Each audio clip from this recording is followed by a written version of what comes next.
বিসমিল্লাহ, আসসালামু আলাইকুম। প্রিয় শিক্ষার্থীরা, এবিসি আলাপনে তোমাদের স্বাগত। আমাদের আজকের আলোচনার বিষয় সিম্পল কমপ্লেক্স কম্পাউন্ড সেন্টেন্সেস। এই বিষয়টা নিয়ে আমি আলোচনা করছি এই জন্য যে তোমাদের মধ্যে একটা ভীতি কাজ করে যে সিম্পল কমপ্লেক্স কম্পাউন্ড সেন্টেন্সটা আসলে কঠিন, কিন্তু আমি বলতে চাচ্ছি যে না, এই সেন্টেন্সটা আসলে এই ধরনের সেন্টেন্সগুলো আসলে কঠিন নয়, জাস্ট তোমাদের একটু বুঝতে হবে। হ্যাঁ, একটু যদি বুঝে নাও তাহলে দেখবে যে এগুলো কঠিন নয়। এগুলো আসলে যতটা তোমরা ভয় পাও আসলে ততটা ভয়ের কোনো কারণ এখানে নেই। তো আসো আমরা দেখি কিভাবে আমরা সিম্পল কমপ্লেক্স কম্পাউন্ডকে খুব সহজে বুঝতে পারি। তো প্রথমে দেখো, আমি একটু কালার করে দিচ্ছি, হলুদ কালার করে। দেখো এখানে আমি বলেছি কনজাংশন গুলো কি আমরা একটু দেখে নিই। তাহলে এখানে প্রথম লাইনটা একটু খেয়াল করো। দেখো, কনজাংশনস আর ওয়ার্ডস। কনজাংশন গুলো হচ্ছে কিছু ওয়ার্ড, কিছু শব্দ সমূহ। হ্যাঁ, দ্যাট জয়েন। এখানে দেখো আমি দ্যাটকে একটু কালার করে দিচ্ছি, একটু খেয়াল করো লাইনটা। দেখো, that join two or more words. হ্যাঁ, যা কি করে, কনজাংশন গুলো কি করে, দুই অথবা দুইয়ের বেশি ওয়ার্ডসকে, শব্দসমূহকে, ফ্রেজেস অ্যান্ড ক্লজেস, ফ্রেজগুলোকে এবং ক্লজগুলোকে যুক্ত করে। তাহলে এখন যদি তোমাদের মনে হয় যে ফ্রেজ ক্লজ তোমরা পারো না, ফ্রেজ ক্লজ বোঝো না, তাহলে তো একটু প্রবলেম। এটা জটিল কিছু না, আমি ফ্রেজ ক্লজ নিয়ে আলাদা ভিডিও দেবো ইনশাল্লাহ। তবে আমি তোমাদের ফ্রেজ ক্লজ নিয়ে খুব সিম্পল একটা দুই একটা সেন্টেন্স আমি দেখাই। আচ্ছা, ঠিক আছে। তাহলে ফ্রেজ ক্লজটা কি, আমি একটু আসি। দেখো, তোমরা যদি একটু খেয়াল করো, ফ্রেজটা কি। ফ্রেজ হচ্ছে একাধিক শব্দ, হ্যাঁ, একটা গুচ্ছে, একটা গুচ্ছ হিসেবে বা একটা পার্টস অফ স্পিচ হিসেবে কাজ করে। যেমন আমি যদি কোনো একটা নামকে বলি, তাহলে দেখো নামটা কি দাঁড়ায়। যেমন কাজী নজরুল ইসলাম। তাহলে খেয়াল করো, এই যে কাজী নজরুল ইসলাম, দেখো আমি ওয়ার্ড লিখেছি তিনটা, কিন্তু ব্যক্তি কিন্তু একটা, অর্থাৎ একজন ব্যক্তিকে বা একটা বিষয়কেই কিন্তু বোঝাচ্ছে। সো এখানে তিনটা ওয়ার্ড হলেও একটা ব্যক্তিকে যেহেতু বোঝাচ্ছে, তাই এটা কিন্তু একটা নাউন ফ্রেজ। হ্যাঁ, ফ্রেজ। ফ্রেজ মানেই হচ্ছে একগুচ্ছ শব্দ। ফ্রেজ মানে কি, একগুচ্ছ শব্দ যারা একটা গ্রুপ হিসেবে কাজ করে, একটা পার্টস অফ স্পিচ হিসেবে কাজ করে। ঠিক আছে। আবার দেখো, ভার্বেরও ফ্রেজ হতে পারে। যেমন কাজী নজরুল ইসলাম ইজ গোয়িং, আমি গো এর সাথে আইএনজি করলাম, is going to play, is going to play football. ধরো কাজী নজরুল ইসলাম নামে কোনো এক তোমাদের ফ্রেন্ড আছে, সে ফুটবল খেলতে যাচ্ছে। ঠিক আছে, is going to play football. তাহলে দেখো, এই যে ইজ এবং গোয়িং, এই যে অংশটা আমি কালার করে দিচ্ছি। দেখো, সবুজ কালার করে দিলাম। আচ্ছা সরি, এই কালারটাকে আমি হলুদ করে দিই, তাহলে তোমাদের দেখতে বেশি সুবিধা হবে। আচ্ছা দেখো, হলুদ করে দিলাম। তাহলে ইজ গোয়িং, এটা হচ্ছে ভার্ব ফ্রেজ। Very simple. অর্থাৎ একাধিক ওয়ার্ড যখন একটা গুচ্ছ হিসেবে কাজ করে, একটা দল হিসেবে, একটা পার্টস অফ স্পিচ হিসেবে কাজ করে, তখন কিন্তু আমরা তাকে ফ্রেজ বলবো। যেমন দেখো, ইজটাও কিন্তু ভার্ব, গোয়িংটাও কিন্তু ভার্ব। হ্যাঁ, তবে ইজটা হচ্ছে অক্সিলারি ভার্ব আর গোটা হচ্ছে মূল ভার্ব। এর সাথে কন্টিনিউয়াসের জন্য এর সাথে আইএনজি যুক্ত করা হয়েছে। তার মানে এটাকে তুমি বলতে পারো না ইজ একটা ভার্ব, গোয়িং আরেকটা ভার্ব, এটা বলতে পারো না। এরা দুজন মিলেই একটা ভার্ব, অর্থাৎ দুজন মিলেই কিন্তু ভার্বের কাজটা সম্পূর্ণ করছে। আবার এইদিকে যে দেখো, কাজী নজরুল ইসলাম, এই অংশটুকু যদি দেখো, তাহলে কাজী নজরুল ইসলামও কিন্তু সেম কাজটাই করছে। তিনটা ওয়ার্ড মিলে কিন্তু একটা ব্যক্তিকে প্রকাশ করছে, একটা ব্যক্তি সম্পর্কেই কথা বলছে। ঠিক আছে। এখন আসি ক্লজে। ক্লজ হচ্ছে এই যে তিনটা, কাজী নজরুল ইসলাম, এইটা যদি, এই অংশটা যদি আমাদের হয় সাবজেক্ট, হ্যাঁ, এই অংশটা যদি আমাদের হয় সাবজেক্ট, কাজী নজরুল ইসলাম এই অংশটা যদি হয় সাবজেক্ট, তাহলে ইজ গোয়িং এই অংশটা হচ্ছে ভার্ব। তাহলে একটা সাবজেক্ট একটা ভার্ব যখন পাশাপাশি বসে, তখন সেটাই হয়ে যায় ক্লজ। হ্যাঁ, সেটাই হয়ে যায় কি, ক্লজ। আরো সহজে বলতে পারি, যেমন দেখো, হি হি লাভস চকোলেট। তাহলে দেখো, এই যে হি, এটাকে আমি একটু কালার করে দিই। এই যে হি একটা সাবজেক্ট এবং এটাকে একটু হলুদ কালার করে দিই। এই যে লাভস একটা ভার্ব। তাহলে দেখো, একটা সাবজেক্ট একটা ভার্ব থাকলেই কি হয়ে যায়, ক্লজ হয়ে যায়। একটা সাবজেক্ট একটা ভার্ব থাকলেই কি হয়ে যায়, একটা ক্লজ হয়ে যায়। আশা করি তোমরা বুঝতে পারছো। তাহলে এখন আমরা ফিরে যাই সিম্পলে। এখন যারা মনে করো সিম্পল মানে ছোট সেন্টেন্স, আসলে বিষয়টা এরকম না। সিম্পল মানে হচ্ছে একটা ক্লজ থাকবে। যখন একটা ক্লজ থাকে তখন সেটা হয় প্রিন্সিপাল ক্লজ। আমি আবারও বলছি, যখন একটা ক্লজ থাকে তখন সেটা হয় প্রিন্সিপাল ক্লজ। এখন আমি একটু ডান দিকে একটু খেয়াল করো। হ্যাঁ, ডান দিকে একটু একটু খেয়াল করো, এই ডান দিকের এই বক্সটা দেখো, এখানে রয়েছে কি বিং। হ্যাঁ, তোমরা একটু ডান দিকে খেয়াল করো, আমি একটু হলুদ কালার করে দিচ্ছি, দেখো বিং রয়েছে। এই শব্দগুলো সাধারণত সিম্পল সেন্টেন্সে সাধারণত এই শব্দসমূহ বসে, ঠিক আছে? যেমন একটু খেয়াল করো, বিং, বাই প্লাস ভার্ব এবং তার সাথে আইএনজি, তবে সেই ভার্বটা নাউন হতে পারে। Verb plus ING, in spite of, আমি দেখো এইটা একটু অন্য কালার করে দিই, ইন স্পাইট অফ কি কালার করব, আচ্ছা এই কালারটা করে দিই, ইন স্পাইট অফ, ডেসপাইট, তারপর টু, টু, উইদাউট, এরপরে দেখো এই অংশটা আবার একটু কালার করে দিই তোমাদের বোঝার জন্য, because of, on the arrival of, হ্যাঁ, অ্যাট দ্য টাইম অফ, ঠিক আছে? এই যে দেখো এই অংশটা অ্যাট দ্য টাইম অফ, এটাকে আমি একটু রেড করে দেই, জাস্ট ধরো এই যে অ্যাট দ্য টাইম অফ, হ্যাঁ, অ্যাট ডে লাইট, ঠিক আছে, অ্যাট দ্য এজ অফ, মানে এগুলো কালার করছি যাতে তোমরা বুঝতে পারো আর কি, যে আমি কখন কোথায় পড়াচ্ছি বা কোন অংশটা কোন জায়গাটা আমার কার্সর আছে, এটা একটু বোঝার জন্য, ঠিক আছে? এটাকে অন্য কোনো ইয়ে নাই। হ্যাঁ, দেখো at the age of, certainly, surely, suddenly, হ্যাঁ, এই সাধারণত এই যে ওয়ার্ড বা ওয়ার্ড সমূহ এরা সাধারণত সিম্পল সেন্টেন্সে বসে। হ্যাঁ, তবে মনে রাখতে হবে যে সিম্পল সেন্টেন্সে একটা প্রিন্সিপাল ক্লজ থাকে, অর্থাৎ ক্লজ একটা থাকবে, তার মানে একটা সাবজেক্ট একটা ভার্ব থাকবে। যদি কোনো সেন্টেন্সে একটা সাবজেক্ট একটা ভার্ব থাকে তাহলে সেটাই হচ্ছে সিম্পল সেন্টেন্স, এবং সিম্পল সেন্টেন্সে সাধারণত যে ক্লজটা থাকে সেটা প্রিন্সিপাল ক্লজই হয়। তাহলে দেখো আমরা এবার বাম দিকে চলে আসি, দেখো simple equal one principal clause, তার মানে বুঝতেই পারছো সিম্পল মানে একটা প্রিন্সিপাল ক্লজ থাকবে। আর আরো সহজ কথাই হচ্ছে যখন একটি সেন্টেন্স থাকবে তখন একটি সেন্টেন্সে একটা সাবজেক্ট একটা ভার্ব থাকে, ওই একটা সাবজেক্ট আর একটা ভার্ব থাকলে সেটা প্রিন্সিপাল ক্লজ হয়ে যায়, সেটা এমনিতেই প্রিন্সিপাল ক্লজ। আচ্ছা, তাহলে দেখো প্রথম সেন্টেন্সটা আমরা এক্সাম্পলে দেখি, বিকজ অফ হিজ ইলনেস, তার অসুস্থতার কারণে, বিকজ অফ হিজ ইলনেস, দেখো এই অংশটা দিয়ে কিন্তু কোনো সাবজেক্ট ভার্ব বোঝাচ্ছে না, বিকজ, হ্যাঁ, বিকজ অফ হিজ ইলনেস, তার অসুস্থতার কারণে, এখানে কিন্তু কোনো সাবজেক্ট কোনো ভার্ব বোঝাচ্ছে না। তাহলে দেখো এই যে হি, এই হিটাকে আমি কালার করে দিচ্ছি, হলুদ কালার করে দিচ্ছি, হিটা হচ্ছে সাবজেক্ট, আর এই যে ক্যান নট এটা হচ্ছে মোডাল অক্সিলারি, এর সাথে ডু রয়েছে, ঠিক আছে? তাহলে ডুটাই হচ্ছে এখানে মেইন ভার্ব।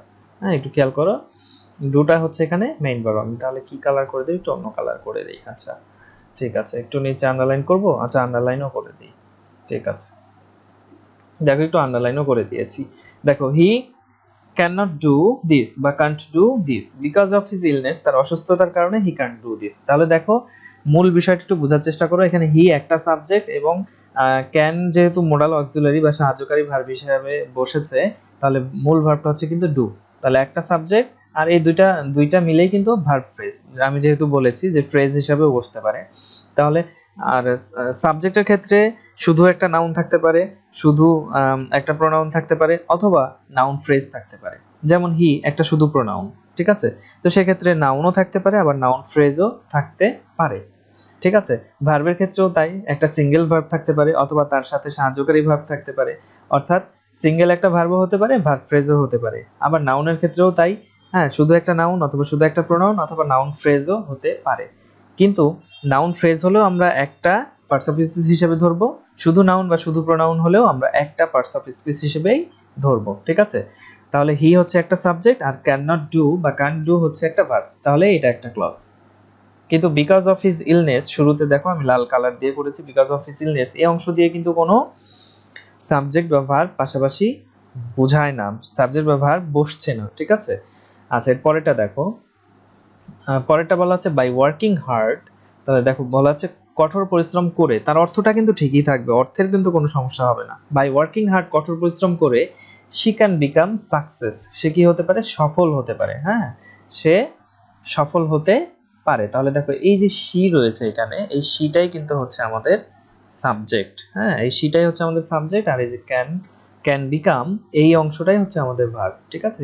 এই অংশটুকুই হচ্ছে কি আমাদের ভার্ব। তোমরা নিশ্চয়ই বুঝতে পারছো। আচ্ছা, আমি অংশটাকে আবার আন্ডারলাইন করে দেই, ঠিক আছে? এই যে ক্যান বিকাম এটা হচ্ছে ভার্ব, তাহলে শিটা হচ্ছে সাবজেক্ট, ক্যান বিকামটা হচ্ছে ভার্ব। আমি শিকে আবার একটু হলুদ কালার করে দেই, ঠিক আছে, হলুদ কালার করে দিলাম, শি ক্যান বিকাম সাকসেস, ঠিক আছে? এরপরেটা দেখো আরো মজার, আই লাভ মিউজিক, তাহলে দেখো আইটা কি, আইটা হচ্ছে সাবজেক্ট আর লাভটা হচ্ছে verb, very simple, I subject love verb, তাহলে আই লাভ মিউজিক হয়ে গেল একটা ক্লজ। হ্যাঁ, একটা ক্লজ মানে কি প্রিন্সিপাল ক্লজ, আর এটাই হচ্ছে সিম্পল সেন্টেন্স। দেখো সিম্পল সেন্টেন্সে সেন্টেন্সটা ছোট হবে কিনা এটা কিন্তু ইস্যু নয়, হ্যাঁ এটা কিন্তু কোনো ব্যাপার না যে সেন্টেন্সটা ছোট না বড়। সিম্পল মানে সেন্টেন্স ছোট হবে না, সিম্পল মানে একটা ভার্ব আর একটা সাবজেক্ট একটা ভার্ব থাকবে, দ্যাটস মিন্স একটা ক্লজ থাকবে। আশা করি বুঝতে পেরেছো। তারপরে দেখো দে, পরেরটায় আমরা যাই, দে হ্যাড বিন, তাহলে দেইটা হচ্ছে আমরা একটু আন্ডারলাইন করে দেই, এই দেইটা হচ্ছে আমাদের সাবজেক্ট, ঠিক আছে। দে হ্যাড বিন প্লেইং, তাহলে দেখো হ্যাডটাও হচ্ছে অক্সিলারি, বিনটাও অক্সিলারি হিসাবে বিয়ের ভি3 বসেছে, অর্থাৎ ভার্বের পাস্ট পার্টিসিপল ফর্ম বসেছে, এবং প্লে এর সাথে আইএনজি বসেছে, অর্থাৎ এটা হচ্ছে পাস্ট পারফেক্ট কন্টিনিউয়াস টেন্সে আছে, তাই এভাবে বসছে, ঠিক আছে। তাহলে দেখো হ্যাড বিন প্লেইং, এই অংশটা হচ্ছে ভার্ব ফ্রেজ, এই অংশটা কি, এই অংশটা হচ্ছে ভার্ব ফ্রেজ, ঠিক আছে। একাধিক ভার্ব বসে ভার্বের ফ্রেজ বসতেই পারে, এটা ভেরি সিম্পল একটা বিষয়, ভার্বের ফ্রেজ বসতেই পারে, ঠিক আছে। আমি একটু আবার আন্ডারলাইনও করে দিই, আন্ডারলাইন করলে দিলে মনে হয় দেখা যায় না, আচ্ছা ঠিক আছে। তাহলে দেখো দে হ্যাড বিন প্লেইং, আচ্ছা এটা দেখতে কালারের সাথে ম্যাচ করছে না, আমি কালারটা রিমুভ করে দিই। আচ্ছা দেখো they had been playing football, ঠিক আছে। এখন তোমরা বলতে পারো যে হ্যাঁ একটা সাবজেক্ট একটা ভার্ব ছাড়াও তারও কিছু থাকতে পারে, হ্যাঁ থাকতে পারে, সেটা থাকলেও কোনো সমস্যা নাই, না থাকলেও সমস্যা নাই, কিন্তু ক্লজ হতে গেলে তোমরা খেয়াল রাখবে, যদি তোমরা ক্লজ চেনার চেষ্টা করো, ক্লজ হতে গেলে অবশ্যই একটা সাবজেক্ট একটা ভার্ব থাকতে হবে। এখন তারপরে কিছু আছে বা নাই সেটা আমাদের দেখার বিষয় নয়, ঠিক আছে, সেটা আমরা হিসাব করব প্রিন্সিপাল ক্লজ এবং সাবঅর্ডিনেট ক্লজ, সেই ক্ষেত্রে আমরা গিয়ে চিন্তা করব, ঠিক আছে। কিন্তু আমরা প্রথমেই দেখব একটা সিম্পল সেন্টেন্স হওয়ার জন্য একটা ক্লজ থাকতে হবে। হ্যাঁ সেন্টেন্সটা যত বড়ই হোক না কেন, মনে রাখবে একটা সাবজেক্ট একটা ভার্ব থাকলে সেটা হবে সিম্পল সেন্টেন্স। আচ্ছা এরপরে দেখো বাই স্টাডিং হার্ড, হ্যাঁ বাই কঠোর পড়াশোনা করে, হ্যাঁ কঠোর পড়াশোনা করে ইউ উইল পাস, ঠিক আছে। বাই স্টাডিং হার্ড, কঠোর পড়াশোনার মাধ্যমে বা কঠোর পড়াশোনা করার মাধ্যমে ইউ উইল পাস, তুমি পাস করবে, ঠিক আছে, তুমি সফলতা অর্জন করবে, তুমি পাস করবে। তাহলে দেখো এখানে ইউটা হচ্ছে আমাদের সাবজেক্ট, হ্যাঁ এখানে একটু খেয়াল করো, হলুদ কালার করে দিচ্ছি, ইউটা হচ্ছে সাবজেক্ট আর উইল পাস, ঠিক আছে, উইলটা ফিউচারকে বোঝাচ্ছে এবং পাস হচ্ছে পাস করা, ঠিক আছে। তাহলে এটা আমি লাল করে দিচ্ছি, একটু রং করে দিচ্ছি, তোমরা যেন ভালো বুঝো এই জন্য। তাহলে দেখো ইউটা হচ্ছে সাবজেক্ট আর উইল পাসটা হচ্ছে, হ্যাঁ উইল পাসটা হচ্ছে কি ভার্ব, ঠিক আছে, বুঝতে পারছো তোমরা। আচ্ছা এরপর দেখো কামিং হোম, হ্যাঁ coming home she had lunch, ঠিক আছে। তাহলে কামিং হোম এই অংশ দিয়ে আমাদের কিন্তু কিছু বোঝাচ্ছে না, হ্যাঁ এখানে কামের সাথে আইএনজি আছে, কিন্তু দেখো যখনই ভার্বের সাথে আইএনজি থাকবে তার পূর্বে কিন্তু সাহায্যকারী ভার্ব থাকতে হবে, হ্যাঁ অর্থাৎ ভার্বের সাথে আইএনজি যুক্ত থাকবে, কিন্তু তার পূর্বে যদি সাহায্যকারী ভার্ব না থাকে তাহলে কিন্তু সেটা ফাইনাইট ভার্ব হবে না, সেটা নন ফাইনাইট ভার্ব অথবা ভার্বাল হয়ে যাবে, ঠিক আছে, সেটা আমরা মেইন ভার্ব হিসেবে ধরতে পারবো না, ঠিক আছে। তাহলে দেখো কামিং হোম, তাহলে এই অংশ দিয়ে আমাদের সাবজেক্ট ভার্ব নেই, তাহলে সাবজেক্ট হচ্ছে শি, দেখো আমি একটু কালার করে দিচ্ছি, সাবজেক্ট হচ্ছে শি আর হ্যাডটা হচ্ছে ভার্ব, ঠিক আছে, শি হ্যাড লাঞ্চ, ঠিক আছে, coming home she had lunch. পরেরটা দেখো গোয়িং টু দ্য অফিস, তাহলে গোয়িং টু দ্য অফিস এখানে কিন্তু কোনো সাবজেক্টও নাই কোনো ভার্বও নাই, তাহলে সাবজেক্ট হচ্ছে আই, খেয়াল করো আই উইল রাইট, হ্যাঁ আই উইল রাইট, এটা ফিউচারে বোঝাচ্ছে, তাহলে উইল রাইট হচ্ছে আমাদের ভার্ব, ঠিক আছে। তাহলে আইটা সাবজেক্ট, উইল রাইট হচ্ছে verb, I will write the article, আমি আর্টিকেলটি লিখবো। আচ্ছা তারপর দেখো গোয়িং টু দ্য ভার্সিটি গিয়ে she will do the class, she will do the class, তাহলে শিটা হচ্ছে সাবজেক্ট আর উইল ডুটা হচ্ছে আমাদের ভার্ব ফ্রেজ, ঠিক আছে, এবং ভার্ব আমরা সিঙ্গেল ভার্বও বলতে পারি, ঠিক আছে। আচ্ছা তাহলে এটাকে আমি একটু কালারটা রিমুভ করে দেই, কালারটা রিমুভ করে দিয়ে এটাকে রেড করে দিই, আচ্ছা এই অংশটাকে রেড করে দিই, আচ্ছা ঠিক আছে, তাহলে এই অংশটা হচ্ছে ভার্ব।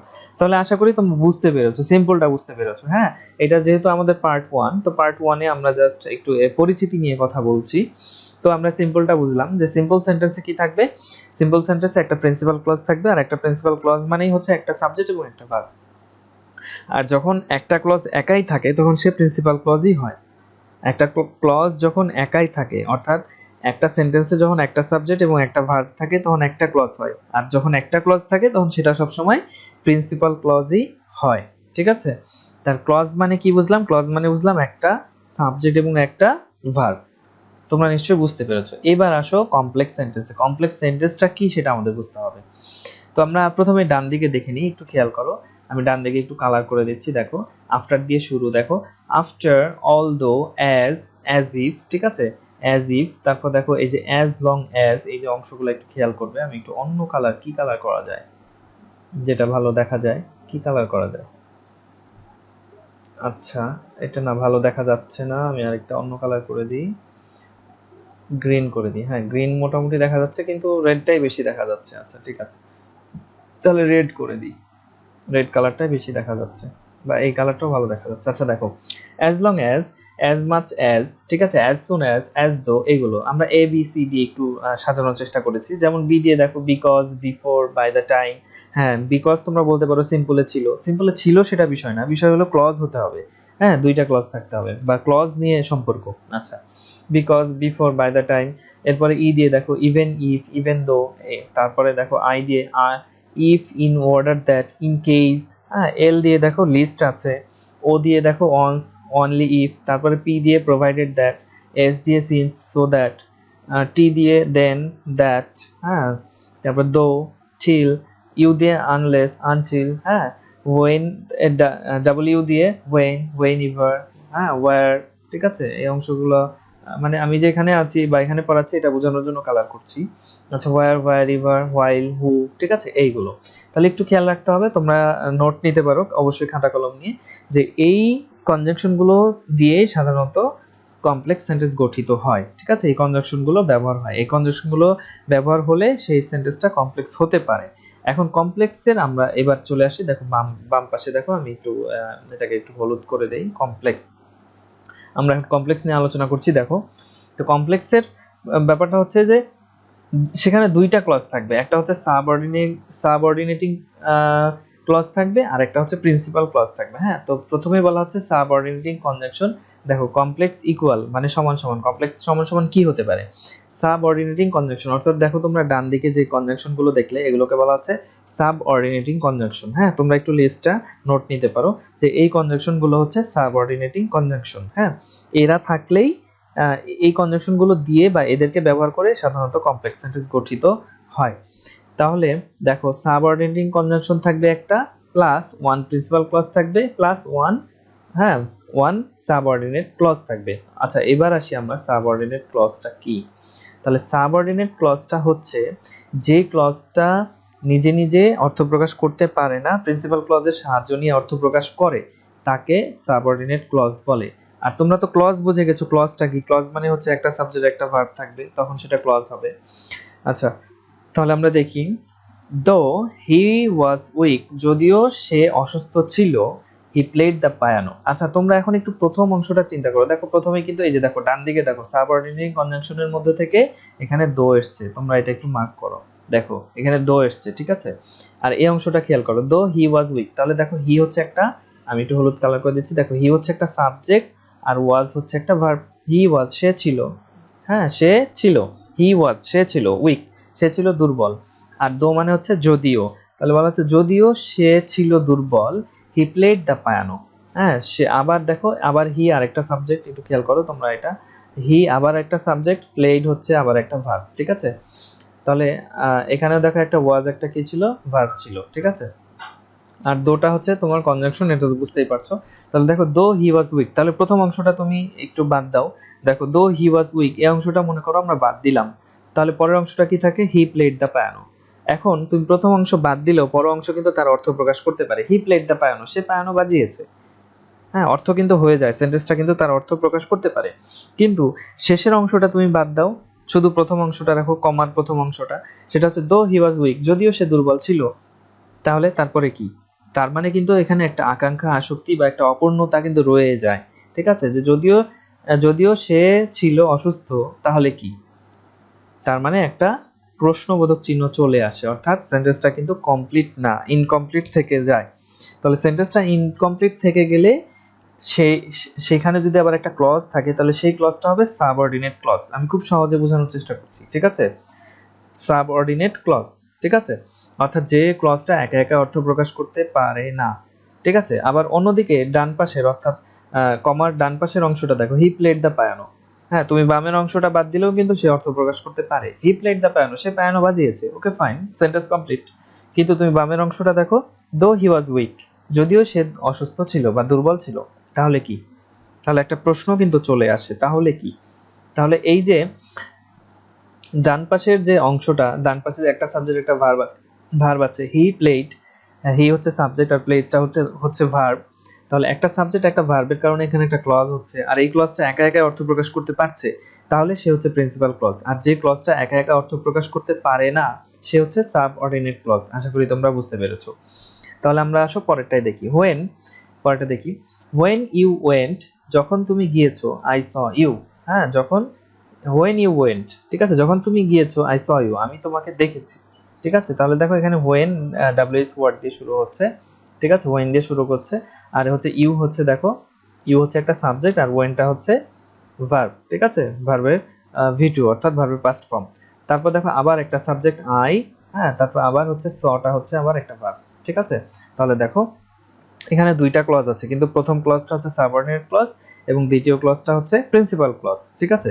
তাহলে আমরা আবার কমপ্লেক্সে চলে যাই। দেখো কমপ্লেক্স ইকুয়াল কি, কমপ্লেক্স ইকুয়াল একটা সাবঅর্ডিনেটিং কনজাংশন থাকবে, প্লাস একটা প্রিন্সিপাল ক্লজ থাকবে, প্লাস একটা সাবঅর্ডিনেট ক্লজ থাকবে। হ্যাঁ, তবে ক্লজটা আগে পরে থাকলে কোনো সমস্যা নাই, কোনটা আগে কোনটা পরে এটা সমস্যা নাই। প্রিন্সিপাল আগেও থাকতে পারে, প্রিন্সিপাল ক্লজ পরেও থাকতে পারে, সাবঅর্ডিনেট ক্লজ আগেও থাকতে পারে, সাবঅর্ডিনেট ক্লজ পরেও থাকতে পারে, কনজাংশন শুরুতেও থাকতে পারে, কনজাংশন মাঝেও থাকতে পারে, সেটা কোনো সমস্যা না। কিন্তু তোমাদের বুঝতে হবে, মূলত যেটা বুঝতে হবে সেটা হচ্ছে একটা প্রিন্সিপাল ক্লজ আছে আর একটা সাবঅর্ডিনেট ক্লজ আছে। এবং এই যে ডান দিকে দেখো, ডান পাশে এই যে ডান দিকে আমি যেটা খেয়াল করো, এই অংশগুলো দেখো, হ্যাঁ, এই অংশগুলো একটু খেয়াল করো, আমি একটু কালার করে দিচ্ছি, দেখো এই অংশগুলো একটু খেয়াল করো। এইখানে যে সাবঅর্ডিনেটিং কনজাংশন গুলো আছে, এই কনজাংশন গুলো ব্যবহার হয়, ঠিক আছে। আচ্ছা, তাহলে আমরা তারপরটা দেখি, I went home because I felt ill, আমি বাসায় গিয়েছিলাম, আই ওয়েন্ট, গিয়েছিলাম, আই ওয়েন্ট হোম। তাহলে ওয়েন্টটা আমি একটু রেড করে দিচ্ছি, আর আই সাবজেক্টটা হচ্ছে আমি একটু একটা অন্য কালার করে দিই, অন্য কালার, আচ্ছা ফিলে গিয়ে, আচ্ছা অন্য কালার একটা করে দিই, এই কালারটা। আচ্ছা দেখো আই হচ্ছে সাবজেক্ট, ওয়েন্ট হচ্ছে verb. I went home because, এই যে দেখো একটা কনজাংশন চলে আসছে, ঠিক আছে। এই কনজাংশনটা আমি কি কালার দিই, কি কালার দিব, গ্রিন দিব, গ্রিন তো ভালো দেখা যাচ্ছে না, আচ্ছা এই কালারটা দিই, আচ্ছা এই কালারটা দিয়ে আবার আন্ডারলাইন করে দিই। আচ্ছা ঠিক আছে, দেখো বিকজটা কনজাংশনটা মাঝে চলে আসছে, দেখো আই ওয়েন্ট হোম, তাহলে দেখো একটা কি হয়ে যাচ্ছে, একটা ক্লজ হয়ে যাচ্ছে, বিকজ আই ফেল্ট ইল। তাহলে আই ওয়েন্ট হোম এই অংশটা প্রথমেই principal clause, because I felt ill, কারণ আমি অসুস্থ অনুভব করছিলাম, ঠিক আছে, অর্থাৎ আমার শরীরটা ভালো লাগছিল না। হ্যাঁ, তাহলে পরের অংশটা হচ্ছে সাবঅর্ডিনেট ক্লজ। তাহলে একটা প্রিন্সিপাল ক্লজ এবং একটা সাবঅর্ডিনেট ক্লজ থাকবে, আর সাধারণত সাবঅর্ডিনেট ক্লজের সাথেই সাবঅর্ডিনেটিং কনজাংশন যুক্ত থাকে। তোমরা নিশ্চয়ই বুঝতে পারছো এতক্ষণে যে সাবঅর্ডিনেটিং কনজাংশন কিন্তু সাবঅর্ডিনেট ক্লজের সাথে যুক্ত থাকে। তাহলে আমি এই জায়গাটা একটু চেঞ্জ করে দিতে পারি, যেমন চেঞ্জটা কিভাবে করব, চেঞ্জটা করব হচ্ছে এইভাবে, আমি যদি এইটাকে যদি শুরুতে নিয়ে আসি, অর্থাৎ এখানে নিয়ে আসি, তাহলে কি দাঁড়ায়, আচ্ছা তাহলে দাঁড়ায়, দেখো সাবঅর্ডিনেটিং কনজাংশন কমপ্লেক্স ইকুয়াল কি, complex equal subordinating conjunction plus one subordinate clause, ঠিক আছে, প্লাস ওয়ান প্রিন্সিপাল ক্লজ। এখন নিশ্চয়ই তোমাদের আর বুঝতে প্রবলেম হচ্ছে না, আশা করছি। আচ্ছা, তাহলে একটা প্রিন্সিপাল ক্লজ থাকবে, ঠিক আছে, একটা সাবঅর্ডিনেটিং কনজাংশন থাকবে, একটা ওয়ান সাবঅর্ডিনেট ক্লজ থাকবে, প্লাস ওয়ান প্রিন্সিপাল ক্লজ থাকবে। আমি প্রিন্সিপাল ক্লজের নিচে একটু আন্ডারলাইন করে দিই, একটু আন্ডারলাইন করে দিই, আচ্ছা আন্ডারলাইন করে দিলাম, ওয়ান প্রিন্সিপাল ক্লজ থাকবে। তোমরা নিশ্চয়ই বুঝতে পারছো।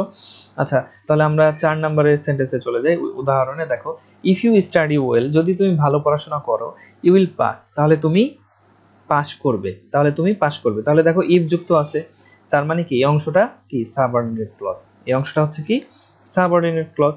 আচ্ছা, ইফ ইউ স্টাডি, তাহলে ইউটা আবার দেখো তোমরা একটু বোঝার চেষ্টা করো, ইউটা হচ্ছে আবার সাবজেক্ট আর স্টাডিটা হচ্ছে ভার্ব। স্টাডিটা কি হচ্ছে, স্টাডিটা হচ্ছে ভার্ব, ঠিক আছে, স্টাডিটা হচ্ছে verb. Okay, if you study well, ওয়েলটা হচ্ছে অ্যাডজেক্টিভ, অর্থাৎ তুমি যদি ভালো পড়াশোনা করো, ইউ উইল পাস, ঠিক আছে। আবার ইউটা দেখো আবার সাবজেক্ট, আর উইল পাসটা হচ্ছে আবার ভার্ব, ঠিক আছে। যদিও এটা মানে ভার্ব ফ্রেজ, মানে একাধিক ভার্ব একসাথে যুক্ত আছে, তাহলে ভার্ব ফ্রেজ, কিন্তু ভার্ব ফ্রেজ হলেও তার পার্টস অফ স্পিচ একটাই হবে, ঠিক আছে, একটা পার্টস অফ স্পিচ হিসেবেই সে কাজ করবে।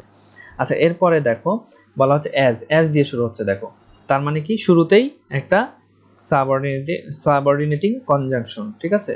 আচ্ছা, তাহলে দেখো অ্যাজ দ্য স্টুডেন্ট, তাহলে এই যে দ্য স্টুডেন্ট এই অংশটা হচ্ছে আমাদের সাবজেক্ট, আমি এটা হলুদ কালার করে দিচ্ছি। As the student saw the teacher, saw, তাহলে সটা হচ্ছে ভার্ব, ঠিক আছে, সটা দ্য টিচার, হ্যাঁ, অ্যাজ দ্য স্টুডেন্ট, হ্যাঁ, স দ্য টিচার, তাহলে স্টুডেন্টস করে দিই আমি এখানে, তাহলে ভালো হয়। As the students saw the teacher, যেহেতু ছাত্রছাত্রীরা টিচারকে দেখেছে, দে স্টপড মেকিং নয়েজ। হ্যাঁ, অর্থাৎ শিক্ষার্থীরা বা ছাত্রছাত্রীরা শিক্ষককে দেখার পরেই তারা মানে নয়েজ তৈরি করা বা হইচই হট্টগোল বা গোলযোগ গোলমাল তৈরি করা বন্ধ করে দিয়েছে। ঠিক আছে, তাহলে তোমরা বুঝতে পারছো আশা করি। এবার দেখো সিন্স দিয়ে শুরু হয়েছে। ঠিক আছে, সিন্স হচ্ছে সাবঅর্ডিনেটিং কনজাংশন। তাহলে সিন্স দ্য স্টুডেন্টস স, তাহলে স্টুডেন্টসটাকে আমি একটু প্লুরাল করে দেই, স্টুডেন্টস করে দেই। Students saw the teacher they stop making noise. তাহলে দেখো একই সেন্টেন্স, ওটা অ্যাজ দিয়ে করা, এটা সিন্স দিয়ে করা। হ্যাঁ, তাহলে তোমরা বুঝতে পারছো এই অংশটা। দেখো এটা হচ্ছে সাবজেক্ট, আবার সটা হচ্ছে ভার্ব। এটা তো আমি আগের সেন্টেন্সে বললাম, একই অবস্থা। আচ্ছা, তাহলে কমার পরের অংশটা আবার এটা হচ্ছে আবার সাবজেক্ট। ঠিক আছে, আর স্টপড, ঠিক আছে, স্টপটা হচ্ছে আবার ভার্ব। ওকে, আচ্ছা পরেরটা আসো, the students stop making noise. The students, তাহলে এই অংশটা দেখো, দ্য স্টুডেন্টস, হ্যাঁ এটা সাবজেক্ট, স্টপ এটা হচ্ছে ভার্ব, স্টপ মেকিং নয়েজেস। ঠিক আছে, হোয়েন, আবার এটা দেখো হোয়েন কে দেখো মাঝখানে মাঝখানে চলে আসছে। হ্যাঁ, হোয়েন দেখো মাঝখানে চলে আসছে। ওকে, তাহলে হোয়েন, আচ্ছা এটা আমি একটু আন্ডারলাইন করে দিই। আচ্ছা, কনজাংশনটা আন্ডারলাইন করে দিলাম। When they saw the teacher. তার মানে দেখো একই সেন্টেন্স আমরা বিভিন্নভাবে লিখতে পারি, বিভিন্নভাবে ঘুরিয়ে পেঁচিয়ে লিখতে পারি। এরপরে দেখো বলা হচ্ছে the study hard lest you should fail. এই ধরনের, হ্যাঁ এই ধরনের সেন্টেন্সগুলো কিন্তু আবার কমপ্লেক্স সেন্টেন্স হিসেবে ব্যবহার হতে পারে। ঠিক আছে, practise hard lest you should be out of the cricket team. হ্যাঁ, তার মানে বলা হচ্ছে যে এখানে দেখো লিস্ট ব্যবহার করা হচ্ছে। ঠিক আছে, আচ্ছা এখানে দেখো স্টাডি হার্ড ভার্ব দিয়ে শুরু হচ্ছে। এখন তোমাদের কাছে মনে হতে পারে, তোমরা বলতে পারো যে ভার্ব দিয়ে কেন শুরু হলো। হ্যাঁ, ভার্ব দিয়ে শুরু হলেও তোমাদের মনে রাখতে হবে এখানে একটা উজ্জ আছে, সাবজেক্ট উজ্জ আছে। সাবজেক্ট হচ্ছে ইউ, ইউটা এখানে বলা হচ্ছে না সরাসরি, কিন্তু তোমাকে ধরে নিতে হবে যে এখানে ইউ আছে। তাহলে you study hard lest you should fail, অন্তত যেন তুমি ফেল না করো। হ্যাঁ, অন্তত তুমি যেন পাস করতে পারো, যেন ফেল যেন না করো। হ্যাঁ, study hard lest you should fail, হ্যাঁ তুমি যাতে ফেল না করো, এর অর্থটা কিন্তু একটু এইভাবে আসে। আবার দেখো পরেরটা দেখো, প্র্যাকটিস হার্ড। ঠিক আছে, প্র্যাকটিসটাই হচ্ছে এখানে ভার্ব। ঠিক আছে, ভার্ব দিয়ে শুরু হচ্ছে, প্র্যাকটিস হার্ড লিস্ট, তাহলে লিস্ট দিয়ে যে অংশটা, সেই অংশটাই কিন্তু সাবঅর্ডিনেট ক্লজ। আর এই শুরুর অংশটা, হ্যাঁ শুরুর অংশটা হচ্ছে তোমার প্রিন্সিপাল ক্লজ। ঠিক আছে, আর এখানে ইউ উজ্জ আছে। হ্যাঁ, প্র্যাকটিসের আগে ইউ লুকায়িত আছে, উজ্জ আছে। ঠিক আছে, হিডেন আছে। ঠিক আছে, আচ্ছা lest you should be out of the cricket team. ঠিক আছে, লিস্ট বলতে কিন্তু বোঝায় যে তুমি অন্তত মানে প্র্যাকটিস হার্ড, কঠোর প্র্যাকটিস করো বা আরো আরো চর্চা করো, লিস্ট যেন বা অন্তত তুমি যেন দল থেকে বা ক্রিকেট টিম থেকে যেন আউট না হয়ে যাও বা বাদ না পড়ো, এর অর্থটা এরকম দাঁড়ায়। ঠিক আছে, এরপরে আসো ইফ, আবার দেখো ইফ দিয়ে শুরু হচ্ছে। হ্যাঁ, তাহলে দেখো if I do not go there, যদি আমি সেখানে না যাই, আই উইল বি আনএবল, হ্যাঁ আমি অযোগ্য হয়ে যাব। ঠিক আছে, আই উইল বি আনএবল, হ্যাঁ আমি কি হয়ে যাব, অযোগ্য হয়ে যাব টু লার্ন ইট, অর্থাৎ আমি এটা শিখতে পারবো না। If I do not go there, যদি আমি সেখানে না যাই, তাহলে প্রথম অংশটা হচ্ছে সাবঅর্ডিনেট ক্লজ। ঠিক আছে, আই হচ্ছে সাবজেক্ট, আর ডু নট গো নেগেটিভ করার জন্য ডু অক্সিলারি ভার্ব হিসেবে ব্যবহার করা হয়েছে, আর নটকে বসানো হয়েছে, আর গোটা হচ্ছে মেইন ভার্ব। কিন্তু পুরো অংশটাই আমাদের একটু খেয়াল করতে হবে। ঠিক আছে, আচ্ছা তাহলে ডু নট গো দেয়ার, তারপর আই, আবার দেখো এখানে আই আবার সাবজেক্ট এবং উইল বি আবার হচ্ছে ভার্ব। ঠিক আছে, উইল বি আবার হচ্ছে ভার্ব। তাহলে এই যে I will be unable to learn ইট, তাহলে এই অংশটুকু হচ্ছে, আমি এই অংশটুকু নিচে একটু আন্ডারলাইন করে দিই পুরোটা বোঝানোর জন্য তোমাদের, যে এই অংশটুকু হচ্ছে তোমাদের প্রিন্সিপাল ক্লজ, যে I will be unable to learn it. ঠিক আছে, আর if I do not go there, এই অংশটুকু হচ্ছে সাবঅর্ডিনেট ক্লজ। ঠিক আছে, অর্থাৎ ক্লজ মানে একটা সাবজেক্ট একটা ভার্ব থাকতে হবে, কিন্তু যে ক্লজটি একটা সাবজেক্ট একটা ভার্ব থাকার পরেও একা একাই অর্থ প্রকাশ করতে পারে না, সেটা হচ্ছে সাবঅর্ডিনেট ক্লজ। আর যেই ক্লজটা একাই অর্থ প্রকাশ করতে পারে, সে হচ্ছে প্রিন্সিপাল ক্লজ। তাহলে আশা করি তোমরা কমপ্লেক্স সেন্টেন্সটা বুঝতে পেরেছো। এবার আসো আমরা কম্পাউন্ডে চলে আসি। তাহলে কম্পাউন্ড সেন্টেন্সে দেখো তোমরা ডান দিকে কিছু কনজাংশন আছে। এই কনজাংশন গুলোর নাম হচ্ছে কোঅর্ডিনেটিং কনজাংশন। যেমন দেখো ফর, অ্যান্ড, নর, বাট, অর, ইয়েট, সো, এরাও কিন্তু কনজাংশন। ঠিক আছে, এবং এরা হচ্ছে কোঅর্ডিনেটিং কনজাংশন। আর নিচে দেখো কোরিলেটিভ, মানে জোড়ায় জোড়ায় যেগুলো কোরিলেটিভ কনজাংশন, যেমন দেখো both and, both dot dot dot, মানে এখানে অন্য কিছু সাবজেক্ট বা আদার্স অন্য কিছু থাকতে পারে বা নতুন ক্লজ থাকতে পারে। ঠিক আছে, both dot dot dot and, তারপর either dot dot dot or, neither nor, not only but also, হ্যাঁ, whether or, এই ধরনের কোরিলেটিভ কনজাংশন গুলো যদি ব্যবহার হয় তাহলে তারা সাধারণত কম্পাউন্ড সেন্টেন্স হয়। এবং কম্পাউন্ড সেন্টেন্স মনে রাখবে সেখানে সাবজেক্ট উজ্জ্ব থাকতে পারে, আর সাবজেক্ট উজ্জ্ব থাকলে সেখানে তোমাকে ইউ ধরে নিতে হবে, সেকেন্ড পারসন ইউ ধরে নিতে হবে, ঠিক আছে।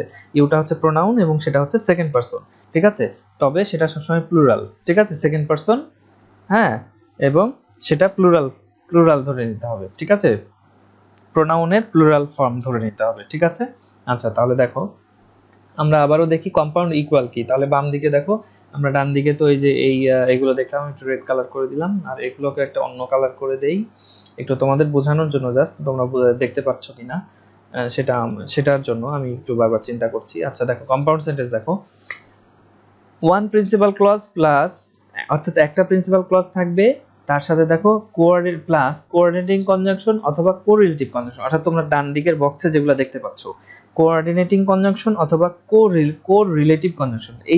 এই উচ্চারণগুলো একটু প্রবলেমেটিক, এজন্য আমি বারবার বলছি তোমাদের বোঝানোর জন্য, কোঅর্ডিনেটিং কনজাংশন এবং কোরিলেটিভ কনজাংশনস, ঠিক আছে। এই কনজাংশনগুলো ব্যবহার হলে সাধারণত কম্পাউন্ড সেন্টেন্স হয়। আর মনে রাখবে কম্পাউন্ড সেন্টেন্সে দুইটা ক্লজই কিন্তু প্রিন্সিপাল ক্লজ হয়। আমি আবারও বলছি, তোমরা মনে রাখবে কম্পাউন্ড সেন্টেন্সে দুটো ক্লজই প্রিন্সিপাল ক্লজ হয়, অর্থাৎ দুটো ক্লজই নিজে নিজে অর্থ প্রকাশ করতে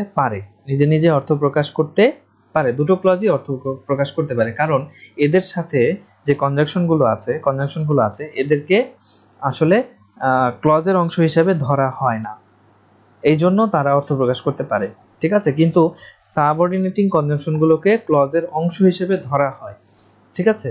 গ্রামারবিদরা আমাদেরকে, আসলে আমরা তো গ্রামার যে আমরা শিখি, তাই না, গ্রামার তো আসলে গ্রামারবিদরা, ইংরেজরা আমাদেরকে যেভাবে রুলস, যেভাবে সিস্টেম, যেভাবে আমাদের বলে দেয়, বা তারা যেভাবে বই লিখে, বা তাদের যে গ্রামারের যে রুলস, আমরা সেই অনুযায়ী কিন্তু পড়ি। এটা কিন্তু আমাদের বানানো কোনো কথা না, বা আমি যে বলছি আমার যে বানানো কথা তাও না। তোমরা কিন্তু সেটাও, মানে আমাকে ভুল বোঝারও সুযোগ নাই। কেন?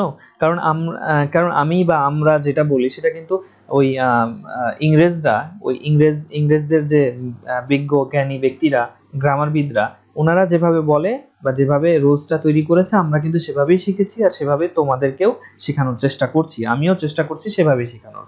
সো এখানে ভুল বোঝার কোনো আসলে সুযোগ নেই। তো আমি আসলে তোমাদেরকে রিকোয়েস্ট করবো বা তোমাদেরকে বলবো যে তোমরা যদি না বুঝো, তোমাদের যদি বুঝতে প্রবলেম হয় বা প্রশ্ন থাকে, আমাকে কমেন্টস করবে, ঠিক আছে। তোমরা কমেন্টস করলে আমি সেগুলো দেখবো যে আসলে তোমাদের প্রবলেমগুলো কি, আর সেই অনুযায়ী আমি আসলে পরবর্তী লেকচারগুলো সাজানোর চেষ্টা করব, ঠিক আছে। তাহলে আসো আমরা কম্পাউন্ডটা দেখি। কম্পাউন্ড সেন্টেন্সে তোমাদের মনে রাখতে হবে, কম্পাউন্ড সেন্টেন্সের মূল বিষয়টা হচ্ছে যে একটা প্রিন্সিপাল ক্লজ থাকবে প্লাস কোঅর্ডিনেটিং কনজাংশন থাকবে, অথবা কোরিলেটিভ কনজাংশন থাকবে প্লাস আবার একটা প্রিন্সিপাল ক্লজ থাকবে। তার মানে তোমরা বুঝতেই পারছো যে কম্পাউন্ড সেন্টেন্সে সবসময় দুইটা প্রিন্সিপাল ক্লজ থাকে। আমি আবারও বলছি, কম্পাউন্ড সেন্টেন্সে সবসময় দুইটাই প্রিন্সিপাল ক্লজ থাকতে পারে, তবে সেখানে সাবজেক্ট উজ্জ্ব থাকতেই পারে, আর তোমরা ধরেই নিবে সাবজেক্ট যদি কখনো উজ্জ্ব থাকে, তাহলে তোমরা ধরে নিবে সেখানে প্রোনাউন ইউ রয়েছে, এবং ইউকে সবসময় কি ধরতে হবে, সেকেন্ড পারসন এবং প্লুরাল হিসেবেই ধরে নিতে হবে, ঠিক আছে। তাহলে আসো আমরা এক্সাম্পল গুলো দেখি। যেমন দেখো, প্রথম এক্সাম্পলটা আমি একটু কালার করে দিই। আচ্ছা, আমি এখানে একটু প্রিন্সিপাল ক্লজগুলো একটু, যে ওয়ান প্রিন্সিপাল ক্লজ, এটা একটু কালার করে দিই। দেখো, ওয়ান প্রিন্সিপাল ক্লজ, আর পরে আবার দেখো আবার আরেকটা ওয়ান প্রিন্সিপাল ক্লজ। এটা কি কালার দিব, এটাকে একটা অন্য কালার দেই। আচ্ছা, এই কালার দিয়ে দিলাম, ঠিক আছে। আর মাঝখানে কি থাকবে দেখো, কোঅর্ডিনেটিং কনজাংশন অথবা কোরিলেটিভ কনজাংশন থাকবে মাঝখানে, ঠিক আছে। আচ্ছা, তোমরা যেরকম ডান দিকের বক্সে যেমনটা দেখতে পাচ্ছ, ঠিক এদের মধ্যে থেকে কোনো না কোনো কনজাংশন এখানে থাকবে। যেমন দেখো, ডু অর ডাই, এই যে ডু রয়েছে, এই ডু এর আগে কিন্তু তোমাকে ধরে নিতে হবে এখানে ইউ রয়েছে, সাবজেক্ট ইউ এখানে উজ্জ্ব রয়েছে, ডু অর ডাই। এর মানে হচ্ছে তুমি কোনো একটা কাজের কথা বলা হচ্ছে যে তুমি কাজটা করো অথবা তুমি মরো, তার মানে তোমাকে করতেই হবে সেই কাজটা, অথবা তোমাকে মরতে হবে, মানে এরকম একটা অর্থ বোঝাচ্ছে আর কি, মানে একটা কড়াকড়ি একটা নির্দেশ দেওয়া হচ্ছে আর কি। তো হ্যাঁ, তোমরা বলতে পারো যে স্যার এগুলো তো তাহলে হতে পারে, ইম্পারেটিভ সেন্টেন্স হতে পারে। হ্যাঁ, ইম্পারেটিভ হতেই পারে, যেহেতু তোমাকে নির্দেশ বা আদেশ দেওয়া হচ্ছে বা কমান্ড দেওয়া হচ্ছে, ইম্পারেটিভ হতেই পারে। কিন্তু আমাদের মূল বোঝার বিষয়টা হচ্ছে ক্লজ, হ্যাঁ, ক্লজ যদি আমরা না বুঝি তাহলে কিন্তু আমরা সিম্পল কমপ্লেক্স কম্পাউন্ড বুঝতে পারবো না। আমাদের ক্লজটা আগে বুঝতে হবে। ক্লজ মানে হচ্ছে একটা সাবজেক্ট একটা ভার্ব। এখন তোমরা বলতে পারো স্যার তাহলে এখানে সাবজেক্ট কোথায়? আমি যেটা একটু আগে তোমাদের আমি বলেছি, এখনো বলছি, এখানে ভার্বের আগে ইউ উজ্জ্ব রয়েছে। হ্যাঁ, ইউ সাবজেক্টটা উজ্জ্ব রয়েছে। ইউ হচ্ছে একটা প্রোনাউন। আর তোমরা জানো সাবজেক্ট হয় কি দিয়ে?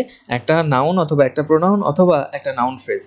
তাহলে ইউটা যেহেতু প্রোনাউন, তার মানে প্রোনাউন দিয়ে সাবজেক্ট হতেই পারে, ঠিক আছে, এবং সেটা উজ্জ্ব থাকে। ইউ সব সময় উজ্জ্ব থাকতে পারে, যে কোনো সময় যে কোনো সেন্টেন্সে উজ্জ্ব থাকতে পারে। যদি কখনো ভার্ব দিয়ে সেন্টেন্স শুরু হয় তাহলে তোমরা ধরেই নিতে পারো যে তার পূর্বে একটা ইউ লুকানো আছে বা হিডেন অবস্থায় উজ্জ্ব রয়েছে, ঠিক আছে। আচ্ছা, তাহলে দেখো ডু অর ডাই, তাহলে বুঝতেই পারছো এখানে একটা ইউ আছে, এখানে ডাই এর আগেও একটা ইউ রয়েছে, লুকানো রয়েছে। তার মানে এটাও একটা, ডুটাও হচ্ছে একটা প্রিন্সিপাল ক্লজ আর ডাইটাও হচ্ছে প্রিন্সিপাল ক্লজ। আর এই যে মাঝখানে মিস্টার অর বসে আছে, হ্যাঁ, এই যে অর, দেখো এই অরটা কিন্তু দেখো এইখানে, দেখো আমি একটু এখানে একটু হলুদ করে দিচ্ছি, ডান পাশের বক্সে হলুদ কালারের মধ্যে দেখো এই যে অর চুপ করে ঘাপটি মেরে বসে আছে, দেখতে পাচ্ছ? এই যে আবার দেখো ফর, অ্যান্ড, নর, বাট, অর, ইয়েট, সো, হ্যাঁ, এরা কিন্তু কোঅর্ডিনেটিং কনজাংশন। তো তোমাদের যে প্রবলেমটা হয়, মূলত প্রবলেমটা হয় যে তোমরা কনজাংশনগুলো বোঝো না, কনজাংশনগুলো খেয়াল করো না যে কোন কনজাংশনগুলো কম্পাউন্ডে বসে আর কোন কনজাংশনগুলো কমপ্লেক্সে বসে, ঠিক আছে। কনজাংশনগুলো একটু খেয়াল করো আর হচ্ছে ক্লজটা একটু বোঝার চেষ্টা করো, তাহলেই তোমরা খুব সহজে বুঝে যাবে সিম্পল কমপ্লেক্স কম্পাউন্ড আসলে খুব জটিল কিছু না। তাহলে আচ্ছা, পরেরটা দেখো, আমরা আবার এক্সাম্পলে আসি। দেখো হি ইজ বোথ, সে হয় বোথ। এই যে দেখো বোথ চলে আসছে, ঠিক আছে। আমি বোথ কি কালার করব, কি কালার করব, আমি তো কালার খুঁজে পাচ্ছি না। আচ্ছা, এই কালারটা করে দিই। আচ্ছা, both, he is both a student and, এই যে দেখো আবার অ্যান্ড চলে আসছে, অর্থাৎ মাঝখানে একটা সাবজেক্ট বসে গিয়েছে, ঠিক আছে। দেখো আর কি করব একে, আচ্ছা আন্ডারলাইন করে দেই, বোথকেও আন্ডারলাইন করে দেই, ঠিক আছে, আন্ডারলাইন করে দিলাম। দেখো হি ইজ বোথ, তাহলে হি হচ্ছে একটা সাবজেক্ট, ইজ হচ্ছে একটা verb. He is both a student and teacher, ঠিক আছে। ও আরেকটা কথা তো আমি বলতে ভুলে গিয়েছি, যে এই কম্পাউন্ড সেন্টেন্সের মধ্যে একটা ভার্ব দিয়ে কিন্তু দুইটা ক্লজকে বোঝানো যেতে পারে, একটা ভার্ব দিয়েই দুটো ক্লজকে বোঝানো যেতে পারে। অর্থাৎ দেখো he is both a student, হ্যাঁ, and and he is a teacher, ঠিক আছে, and he is a teacher, ঠিক আছে। এখানে যে শুধু টিচার বলা হয়েছে, তার মানে তুমি মনে মনে, আমি আচ্ছা এখানে একটু আমি ব্র্যাকেট দিয়ে দিই, ঠিক আছে, তুমি মনে মনে ধরে নাও, আমি থার্ড ব্র্যাকেট দিয়ে দিচ্ছি, ঠিক আছে। থার্ড ব্র্যাকেট দিয়ে আমি লিখে দিচ্ছি অ্যান্ড আবার হি, তুমি এখানে ধরে নিতে পারো মনে মনে, এটা কিন্তু সেন্টেন্সে থাকবে না, অ্যান্ড হি ইজ, হ্যাঁ, and he is a teacher, বুঝতে পেরেছো? তার মানে কম্পাউন্ড সেন্টেন্সে কিন্তু এইভাবে সাবজেক্ট ভার্ব উজ্জ্ব রাখা যায়। যদি তুমি একটা ব্যক্তিকে নিয়ে, একই ব্যক্তিকে নিয়ে যদি তুমি কোনো কিছু বলো, তাহলে সেখানে কিন্তু উজ্জ্ব রাখা যায়। আচ্ছা, এটা আমি একটু কালার চেঞ্জ করে দিই, তাই না? তাহলে ভালো হয়। কি কালার দিব? আসলে কালার খুব কম বা কালারের উজ্জ্বলতাও খুব কম, যে কারণে আমি সব কালার দিতে পারছি না। হলুদ দিলেও তো সমস্যা, গ্রিন দিলেও খুব একটা দেখা যাচ্ছে না। আচ্ছা, একটু বেগুনি কালার দিই, হ্যাঁ দিলাম। আচ্ছা, একটু বেগুনি কালার দিলাম। আচ্ছা, টিচার আবার এই অংশটা, আচ্ছা দেখো, তাহলে আমি এখানে থার্ড ব্র্যাকেট ব্যবহার করলাম কারণ এটা কিন্তু সেন্টেন্সে থাকবে না, আমি জাস্ট তোমাদের বোঝানোর জন্য দিলাম, ঠিক আছে। দেখো he is both a student and he is a teacher, তার মানে এখানে কিন্তু ক্লজ দুইটাই আছে, কিন্তু এখানে সাবজেক্ট এবং ভার্বকে উজ্জ্ব রাখা হয়েছে। অর্থাৎ একই ব্যক্তিকে কেন্দ্র করে যদি কোনো কিছু বলা হয়, সেক্ষেত্রে সাবজেক্ট এবং ভার্ব উজ্জ্ব রাখা যেতে পারে। হ্যাঁ, তোমরা এই জিনিসটা বুঝো না, এই জন্যই তোমাদের মানে প্রবলেমটা বেশি হয়। আচ্ছা দেখো, তারপর দেখো শি কেম হোম, তাহলে দেখো শি দেখতেই পাচ্ছ, এই যে শি, শি হচ্ছে সাবজেক্ট আর কেমটা হচ্ছে কি ভার্ব। খুব সহজে তোমরা দেখতে পাচ্ছ, আচ্ছা রেড করে দিই এটাকে, আচ্ছা দিলাম। She came home and had lunch, তাহলে এই যে হ্যাড লাঞ্চ, এখানে আমি আবার থার্ড ব্র্যাকেট দিয়ে বলে দিই, এই থার্ড ব্র্যাকেটের মধ্যে বলে দিই এখানে আবার শি আছে, শি উজ্জ্ব আছে, লুকায়িত আছে, হিডেন অবস্থায় আছে, হ্যাঁ। অ্যান্ড হ্যাড লাঞ্চ, তাহলে হ্যাড লাঞ্চ মানে কি, কে করেছে। অ্যান্ড হ্যাড লাঞ্চ মানে, অ্যান্ড বলতে যদি কখনো অ্যান্ড মানে এই ধরনের কনজাংশন গুলো কি, অ্যান্ড ব্যবহার করা মানে কি, সে তার পূর্বের সাবজেক্টকে নির্দেশ করে, অর্থাৎ পূর্বের সাবজেক্টকে সে ধরে ফেলতে পারে, সে অনুযায়ী সে অর্থ প্রকাশ করতে পারে, ঠিক আছে। তাহলে এটা আমি একটা অন্য কালার করে দিই, তোমরা মনে রাখবে এটা কিন্তু উজ্জ্ব থাকবে, ঠিক আছে। আচ্ছা, দিলাম অন্য কালার করে। দেখো ও একই কালার করে দিই, দাঁড়াও, একই রকম কালার হলে উপরেরটার কালার সাথে ম্যাচ করে দিই। আচ্ছা দিলাম। দেখো, তাহলে দেখো she came home and she had lunch, ঠিক আছে। তাহলে শিটা কিন্তু এখানে থাকবে না, she came home and had lunch, বুঝতে পেরেছো? তাহলে এখানে দুইটাই কিন্তু প্রিন্সিপাল ক্লজ, আর মাঝখানে দেখো এই যে অ্যান্ড, এই ক্লজ, এই কনজাংশনটা কিন্তু যুক্ত হয়েছে। এরপরে দেখো I will go, I will go, I হচ্ছে সাবজেক্ট, উইল গো হচ্ছে ভার্ব, ঠিক আছে। আচ্ছা এটাকে রেড কালার করে দেই বা অন্য কালার করে দিই। আচ্ছা তাহলে আইটাকে আমি হলুদ করে দেই সাবজেক্টকে। আচ্ছা দেখো তাহলে সাবজেক্টকে হলুদ করে দিলাম। I will go to the office and will write. তাহলে এই যে উইলের আগে এখানে কি উজ্জ আছে বুঝতেই পারছো? হ্যাঁ এখানে আই উজ্জ আছে। হ্যাঁ and I will write the article, ঠিক আছে, and will write the article. তাহলে কে লিখবে? ওই আইকেই বোঝানো হচ্ছে, ঠিক আছে। উইল রাইটটা হচ্ছে ভার্ব আর এখানে আই উজ্জ আছে, তাহলে আমি কি থার্ড ব্র্যাকেট দিব? আচ্ছা থাক, তোমরা বুঝতেই পারছো। আচ্ছা শি উইল গো, হ্যাঁ সেটা আমি আচ্ছা একটু অন্য কালার দিই, বারবার হলুদ দিচ্ছি। আচ্ছা হলুদ না দিয়ে অন্য কালার দিই। আচ্ছা কি কালার দিব? কালারও কম, সব কালার আসলে বোঝা যায় না। হ্যাঁ সব কালার আসলে তোমরা মানে উজ্জ্বল না, এই কারণে আমি সব কালার দিতে পারছি না। আচ্ছা দেখো শি উইল গো, আচ্ছা উইল গোটা একটাকে আমি কি কালার করব? আচ্ছা এটা করে দিই। আচ্ছা উইল গো হচ্ছে verb, she will go to the varsity and will do the class. হ্যাঁ উইল ডু, ঠিক আছে, উইল ডু দ্য ক্লাস, এবং সে ক্লাসটি করবে, ঠিক আছে। আচ্ছা এরপরে দেখো পরেরটাতে আসি। দেখো he is poor but he is unhappy বা হি ইজ হ্যাপি, ঠিক আছে। আচ্ছা বাট দিয়ে কিন্তু বা নেগেটিভ বোঝায়। হি ইজ পোর সে গরিব, ঠিক আছে, কিন্তু বাট হি ইজ হ্যাপি কিন্তু সে সুখী। তার মানে বুঝতেই পারছো যে এখানে হি ব্যবহার করা হচ্ছে, কিন্তু এখানে বাট হ্যাপি দিলেও দেখো এই অংশটাকে উজ্জ্ব রাখা যেত, চাইলেই এই অংশটাকে কিন্তু উজ্জ্ব রাখা যেত, ঠিক আছে। He is poor but happy, তার মানে কি he is poor but he is happy, তার মানে এখানে সাবজেক্ট এবং ভার্বকে উজ্জ্ব রাখা যেত, আবার দিলেও কিন্তু দেয়া যাবে।